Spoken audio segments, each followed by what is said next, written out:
Yo, what's up guys? Back once again with the town square tutorial this time. Let's get right into this. So town square, this level's pretty fun. There's a lot of movement. I mean, dude, there's like movement tech in every level. That's why I'm doing these videos. Fucking idiot. Anyways.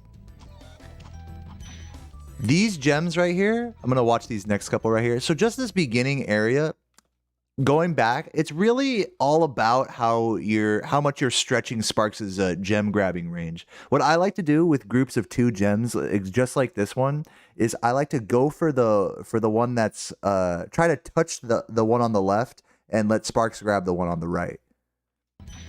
Boom. Yeah, I didn't actually touch that one, but normally Spyro's head will go straight through that. And then that way Sparks can only focus on the other gem that's there. And then you can see I do a really quick charging jump. The strat is jump charge, not charging jump. The strat is jump charge with each of these things here. So yeah, that's about it with that. I mean, it's pretty straightforward. Same thing with this one. See how I collected that gem right as I went through it? Now, okay, so this is Nils right here, and I got a fucking beautiful Nils touch right there. Let's scoot back a little bit. So the way I touch Nils right there is really important. You want to hit him right on the tip. Right on that tip right there. You see that little tip of his, where those 2 polygons come together in his little dragon pedestal? That's exactly where you want to hit him. The closer to the right that you hit him, the more time you're going to lose from the camera as you move away from Nils. Okay, right here is another slick strat right here. Jump charge off this ledge. It's a little faster than just turning and charging jumping, but I like, in general, I think a good speed strat is to go for jump charges for tight turns. And I think here is just like a good example of that. Now, with this little section here, you can actually go for the 2 bowls first. You obviously have to hit this first bowl first, but you could opt to hit this next bowl and then hit the boxes from left to right and do a 360 to the next area. I prefer to just do 2 recharges. You could also opt with these 2 boxes. One strat you could do is to double flame charge them or flame charge one of them. It's hard to go for a flame charge on one of them, but I would think that if you played with it a little bit, you could probably find a strat where you flame charge the far one. And even if you miss the flame charge on the second one, you grab it out of the air while hitting the bull. But here, what I usually do just for consistency is I'll just jump charge twice. Jump charge, so I can hit that bull. So there's a double flame charge right there. And I really like that double flame charge right there because it sets you up really nicely. It may seem kind of hard, but to me, it's not tough because the approach angle is pretty lenient for this double flame charge. After doing it, let me fully frame advance here. After doing it, you have to make sure that you fade back a little bit with your jump. See how I'm fading back there? That's crucial. So when you charge out of the air, and keep in mind I charged out of the air there, you can see that like I didn't quite hit the ground yet before I charged. That's important for preserving momentum before hitting this spring chest. Now right there, you could opt, just more like optional strats you could do.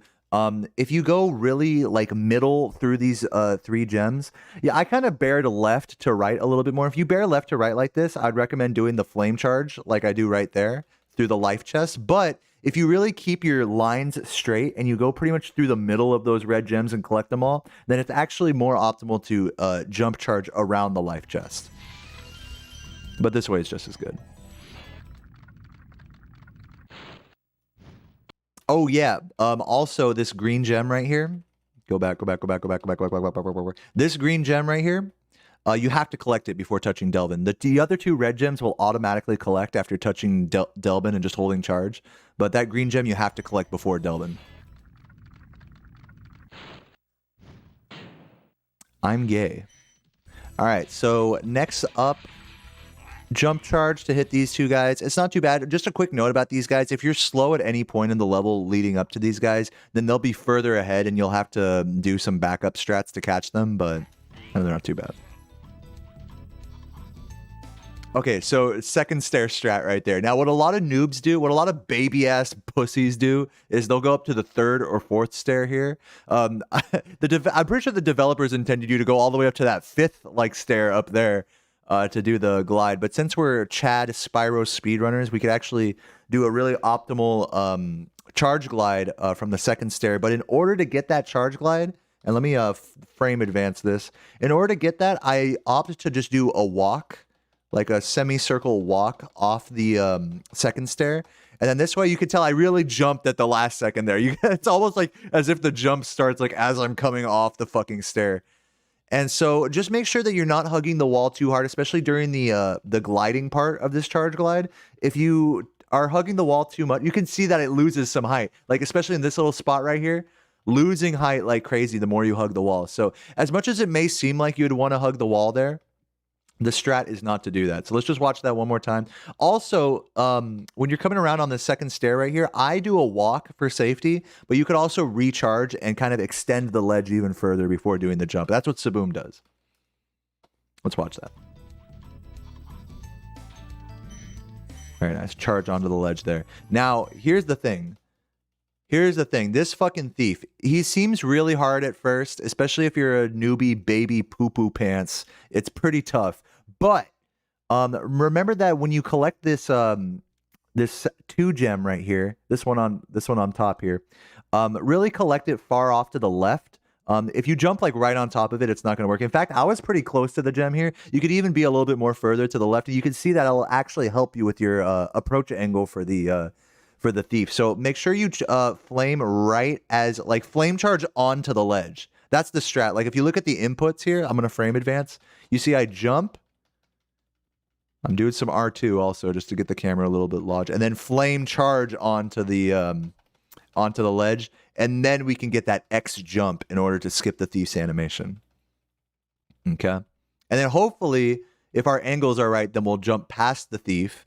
And now here's where it gets interesting as well, is getting this green gem. Now, I do a really wide jump charge to the right, so that way I can extend Sparks' range by doing a semicircle walk like that, all right? Now, that helps me so that I don't have to stop. If you were to just charge through that whole area, you're going to miss that green gem every time. That green gem is a motherfucker, let me tell you. If you just charge, you're not going to catch it. You need to do that full charge jump that I do right here. That little charge jump, that's everything right there for collecting that green without having to stop. So let's watch that whole section at full speed.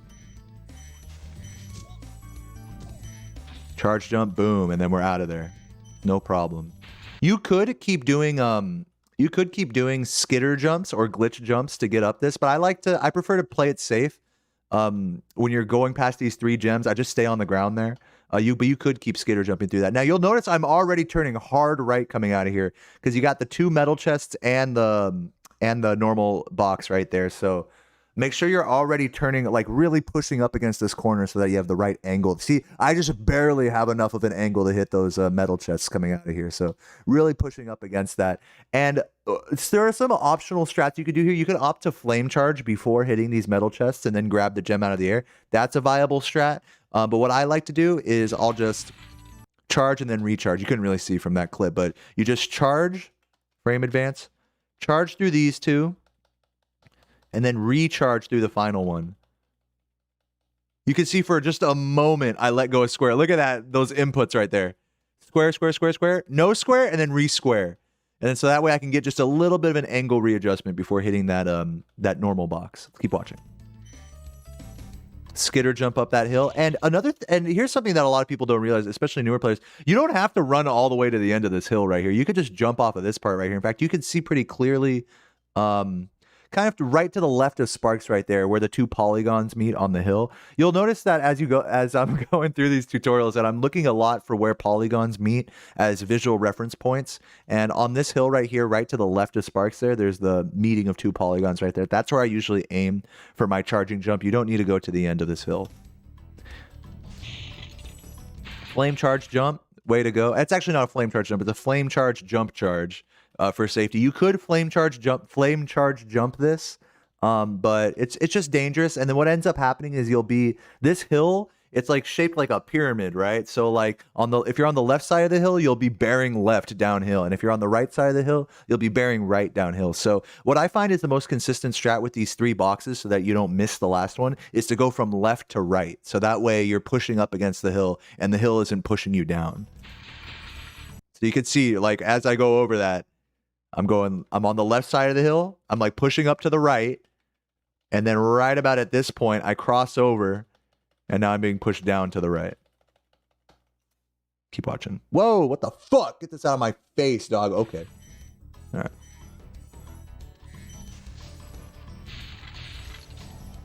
Nice. So this box right here, the fan chest right here, pretty straightforward. I mean, with a lot of fan chests, one thing you have to be careful about is that you don't flame them too lightly. Otherwise, the flame doesn't end up counting towards the 3 flame requirement to blow them up. But with this particular fan chest, you can really stretch it. Like, you can flame, like, barely touch that fucking fan chest with the flame and really optimize the movement from these gems to those 2 boxes over there and just barely hit that fucking fan chest with the flame. I hit it very solidly right here. You can see it change colors, but you can just barely hit it and it's fine.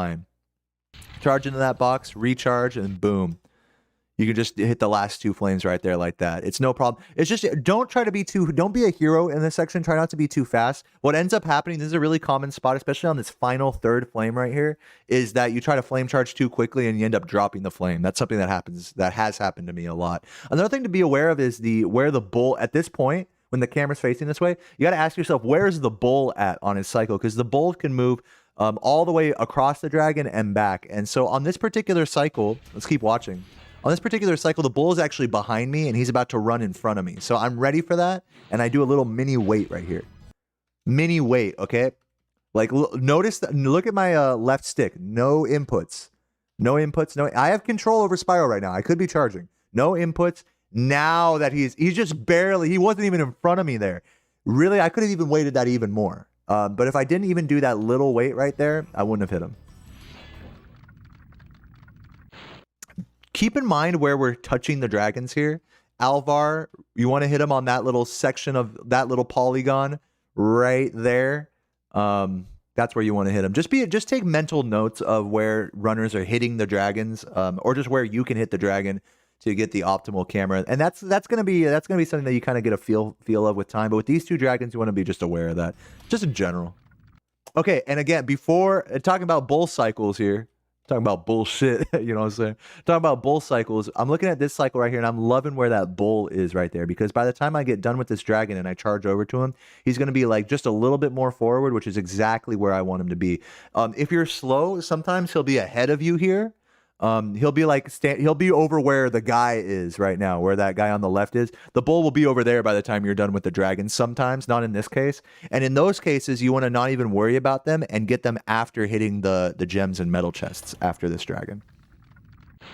But here, I have the cycle that allows me to just hit the bull guy, hit the bull first, and then the guy will be standing in the perfect spot for me to charge through him. Boom, flame charge, continue, beautiful. And I really like that. I really like that flame charge on that one bull right there. You know, we don't do a lot of flame charges on the bulls in this level, surprisingly. But this is one that I really like right here because it gets you in the perfect setup to jump over this way. If you don't flame charge it, that's fine. You can charge straight through them, but just make sure that you adjust your jump charge so that you kind of fade back a little bit so that you can hit this one as well as the bull. And wherever these 2 bulls are on their cycle, it really doesn't matter. You can just charge through it all, and it's not a big deal. Make sure that you flame charge the last 2 boxes here. You'll notice I charged through this one and then flame charged the last. These are the last 2 boxes of the level right here. So with the last boxes of the level, it's actually optimal to flame them. And actually, if you flame charge them, then great. But ideally, you want the last box to not flame charge so you can grab the gem out of the air. That's actually the quickest way you can collect the final gem of a level if it's in a box. So frame advance that. Go for it. But here it just makes sense to just get a double flame charge because they're so close anyways. And now the gems are homed in like as quickly as possible. I'm even jumping back a little bit in like a neutral position to really get that gem into me there, right? So going back and watching this whole section with the right after the dragon here. And again, look at where that bull is. You can really pay attention to where the bulls are here. Boom. Got that guy, no problem.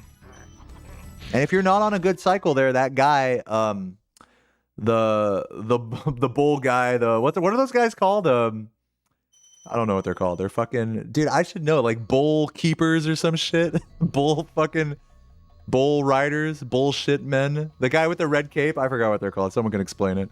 But yeah, those guys, they'll be in the wrong spot if you're not on a good cycle. So really pay attention to the bulls with those two dragons.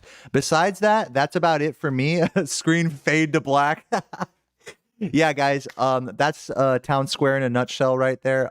Pretty straightforward level, nothing too crazy, but yeah, a fun level nonetheless. Super loud soundtrack, so I kind of love that. But besides that, enough of my ranting, guys. Have a great fucking night, and I'll see you guys in the next tutorial. Peace.